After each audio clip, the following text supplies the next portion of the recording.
Namaste, Hari Om, Hare Krishna. welcome.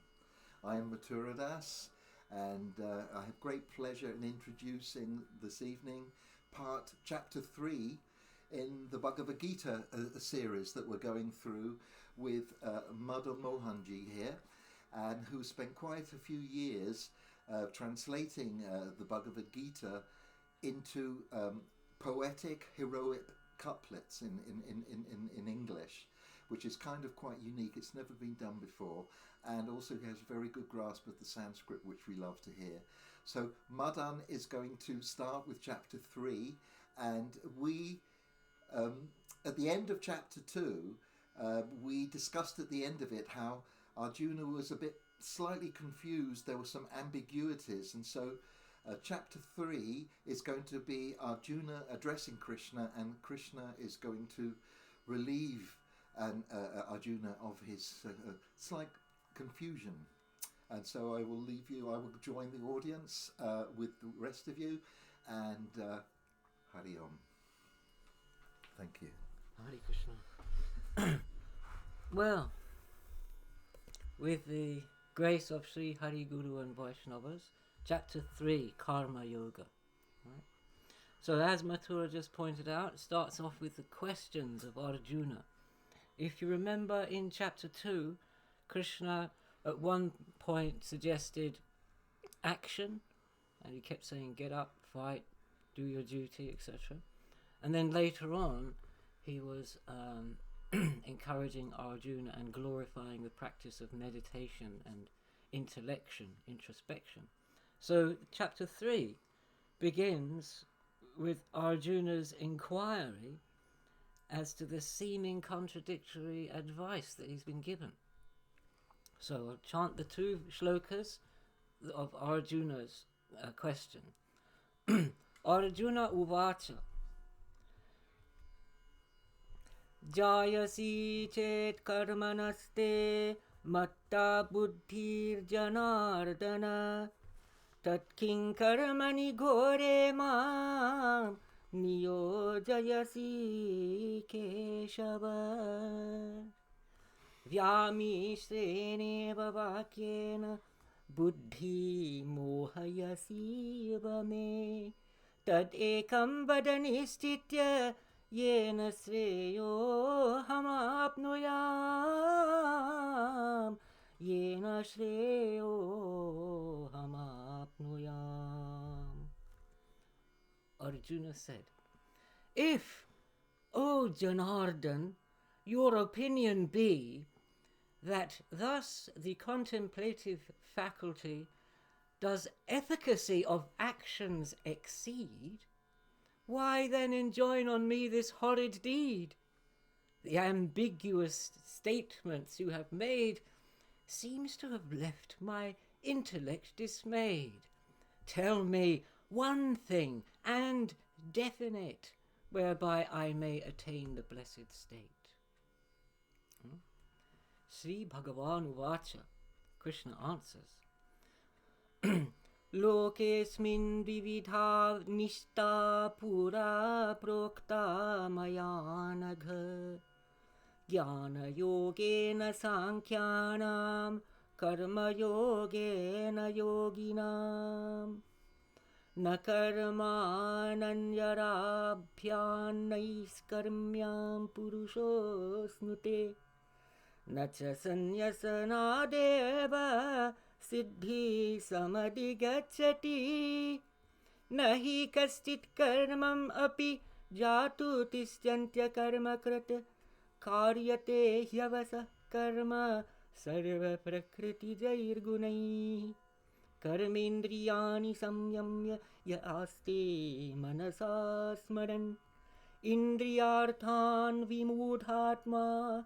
mithyachara sa uchyate Mithyachara sa uchyate.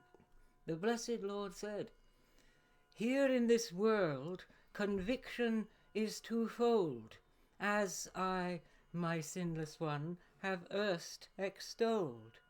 The yoga knowledge for the learned sage, and works in which the yogins do engage. No one to inaction ever attains who merely from performing acts abstains, nor simply by renouncement of all deeds to contemplation's perfection proceeds.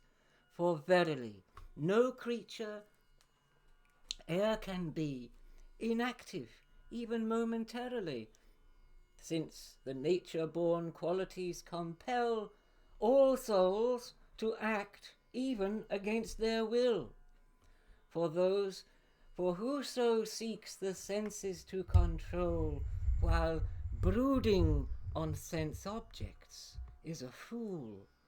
Whoso their faith outwardly exhibits are called false and pretentious hypocrites.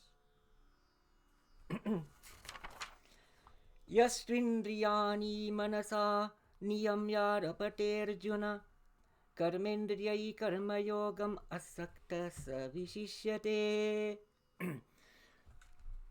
But whoso, Arjuna, the mind subdues and unattached karma yoga pursues, whose sense organs to action does apply, to works that one excels most certainly.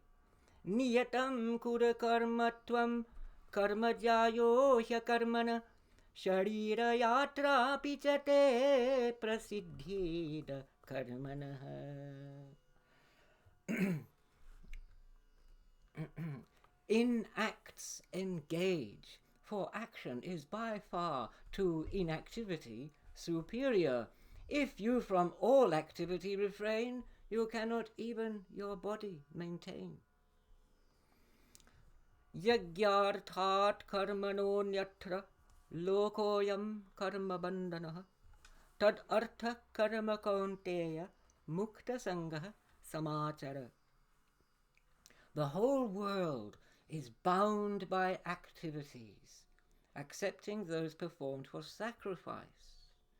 Then, with that purpose, O son of Kunti, engage in this action, attachments free.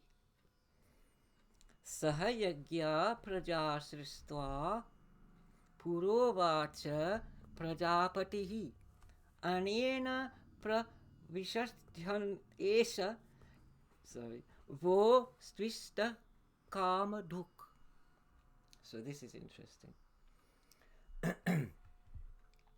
In ancient days, when having created creatures and sacrifice, the great God said, "By this increase your kind and multiply. This shall for you be the cow of plenty.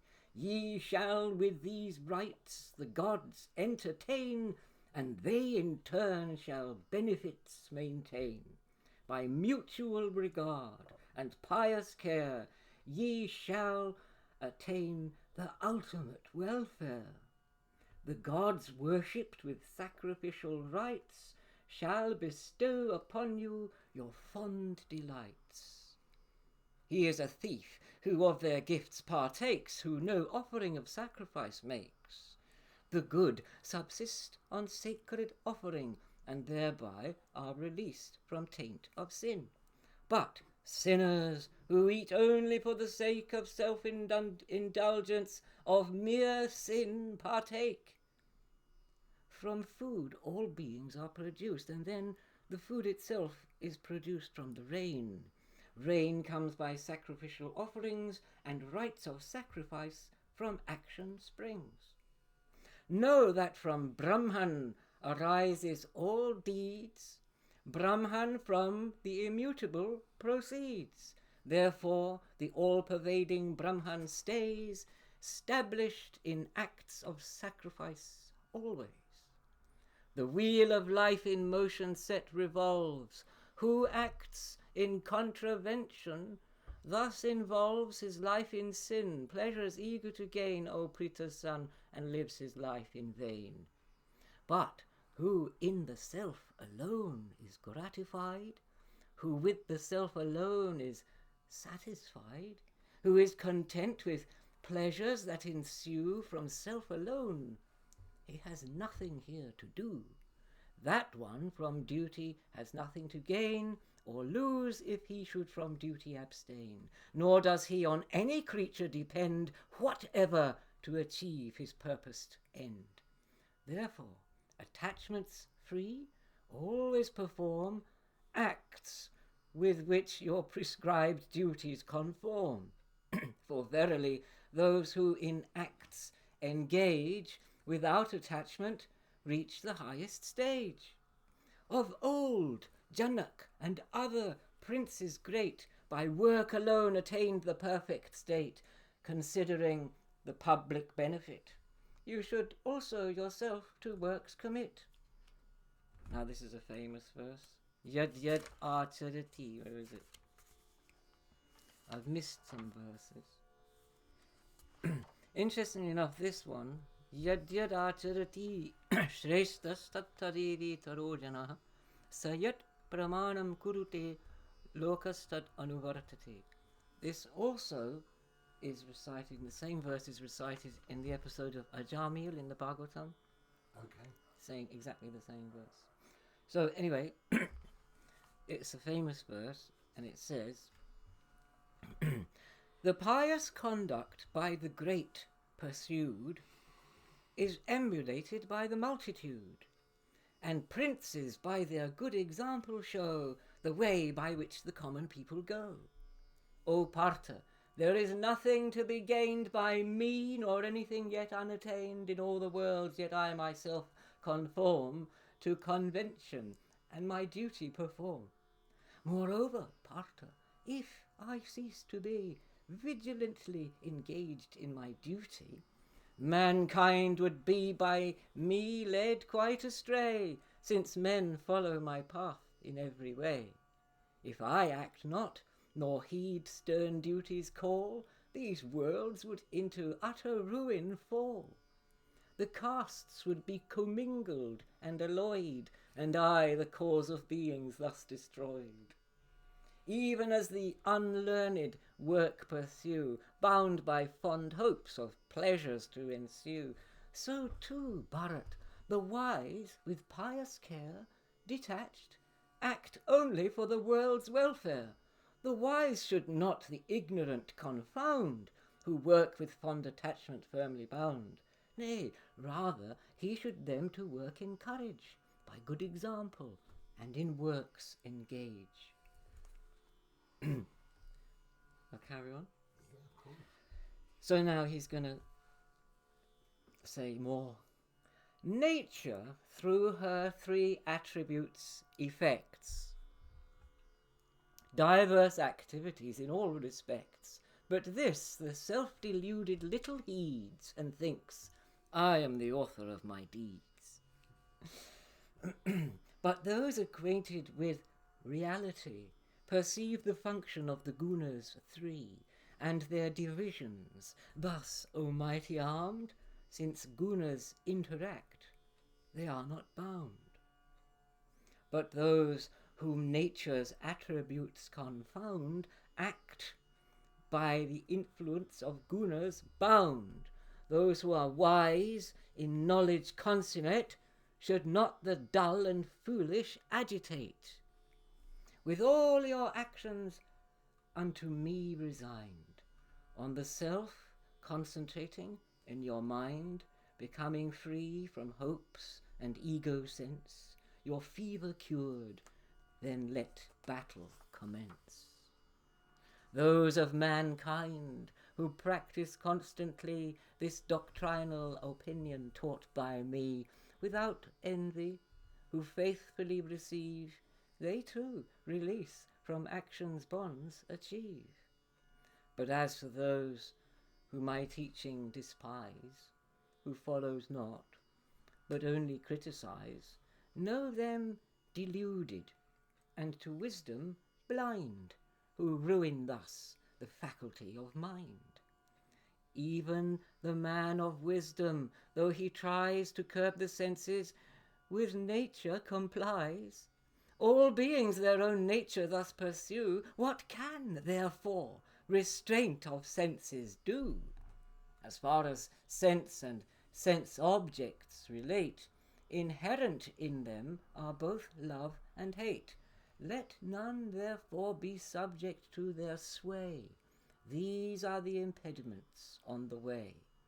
More blessed in one's own duty to conform, though skilled in others' duty to perform. And blessed is he who in his duty dies, in others' duty fear and danger lies. Arjuna then interrogated Krishna. Oh yeah. Where's the picture gone? Arjuna. Now Arjuna says, Atha kena prayuktoyam papam charati purushaha anichannapi varshneya valadiva niyojitaha. How now, O Vrishni's son, is man impelled to sinful deeds, seemingly by force compelled, as if prompted against his will to be engaged in deeds of vile iniquity? Sri Bhagavan uvacha Kama esha krodha esha rajoguna samudbhavaha mahasano mahapapma vidyenam iha vaininam. The Blessed Lord said, it is desire, yea, it is anger too, and does from nature's restive mode ensue, consuming all of great iniquity. Know this on earth to be man's enemy. As fire is covered by a smoky cloud, as dust and dirt a shiny mirror shroud, and as the fetus in the womb is sealed, in like manner is that by this concealed. By this is hid the wisdom of the wise, e'en as the worst of deadly enemies. Indeed, O Kunti's son, it is desire, unquenchable like flames of raging fire. The places it abides are said to be the senses, the mind, and the faculty of intellect, and through these it dispels wisdom of he who in the body dwells. Therefore, O best of Bharats, first subdue the senses and this sinful thing eschew, which is the certain cause of destruction of the true knowledge and divine wisdom. Sense organs are superior by degree to the sense objects, so the wise decree. Superior to both of these is mind, above the mind the intellect refined, and next in order, higher than them all, is he, the conscious and immortal soul.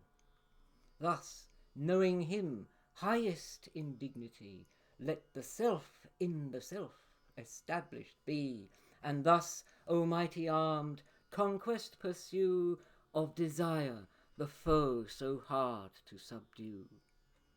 Om Hari Tat Sat. And thus ends chapter 3 of Srimad Bhagavad Gita, dealing with the subject of karma yoga. Hare Krishna. Wow, that was You follow? Well, yes, and I'm sure everybody who at home who is watching this on video are most probably having to watch it again and again, because this chapter is very full. There's a lot, that's a big journey that we've gone through with Arjuna on this, covering lots of ground. So it's called Karma Yoga, and Arjuna was confused in chapter 2, and Krishna has gone deeply. He's covered so much in here. So because we've all gone through this, maybe you can just kind of give us a kind of a review of what we've just actually heard in the kind of the main the main subjects which Krishna has taken us through to dispel Arjuna's confusion, because there's still so much there that I've got this feeling that Arjuna is going to be asking more questions, because he's Krishna's giving him food for thought. Indeed. There are more questions to come. But the argument for chapter 3 is the questions by Arjuna raised about the doubt between karma and buddhi and yoga, sankhya, and the way of selfless action praised. He says they're not really two disciplines, and you can't just, without control of mind, you can't abandon action. You don't achieve renunciation by just not doing stuff. So the cause of sin was identified with Arjuna asked another question about sin. Where does it come from? So that was identified as anger, desire and anger. Yeah. And then the superiority of the soul, the Atma, above intellect, above mind, and above the senses, and above the objects of the senses. Yes. At the end, as he gets to the end of the chapter, Krishna is reminding that amongst this complexity of the three gunas, because he touched on the three modes of material nature, and within the physical self, which, like I said, there's the senses and stuff, it's to bringing Arjuna and all of us to the soul platform, that within all of this material activity and lots of things at the beginning that for Western people might find quite confusing about rituals and the beginning to the gods and those types of activities. Maybe you could just say a little bit about that. What the quote from what the Creator said at the beginning of creation. Yes. What is there to say? Well, it's what he was just saying, that this is what he's instructed the human being. The cult of sacrifice was established from the very beginning. And that's the way of the world. You make your offerings to the gods, and the gods respond by keeping you comfortable. That's the way of the world. So how does then did Krishna link that into the specificness of Arjuna and activity? How did he link Because action for sacrifice doesn't bind you. All action is bondage, except, he says, for acts for sacrifice. Yagyarthat. So yagya meaning sacrifice, but it's a name for Vishnu.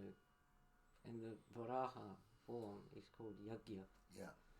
So acts in propitiation of the gods, or specifically Vishnu, don't bind you to karmas. Okay. So that's the important... Yeah. So he said, if you must eat food that's offered. So someone who just eats food without offering it is a thief. And that sort of thing. Right. To show gratitude to the gods. Mm-hmm. Could you say something a little bit more as well about the three gunas that Krishna... it's because I think he's going to repeat it a bit later on. Three gunas is gradually going to become the main subject of the rest of the book. Okay. Once it comes up. So we don't need to preempt that yet. Okay. That will become... He gets into it more and more, and by the end of it, chapters 17 and 18, or 16, 17 and 18, that's all he's talking about, different things according to how they're influenced by either of the three gunas, sattva, rajas and tamas. Food in the three gunas, sacrifice in the three gunas, austerities, everything. Everything. Yeah. Cool. Well, that's great. Thank you all for joining us on Chapter 3 of the Bhagavad Gita, and we invite you to join us for Chapter 4 that will be coming quite shortly. Thank you very, very much, and thank to the rest of the audience, and we will see you soon. Thank you. Hare Krishna. Hare Bol.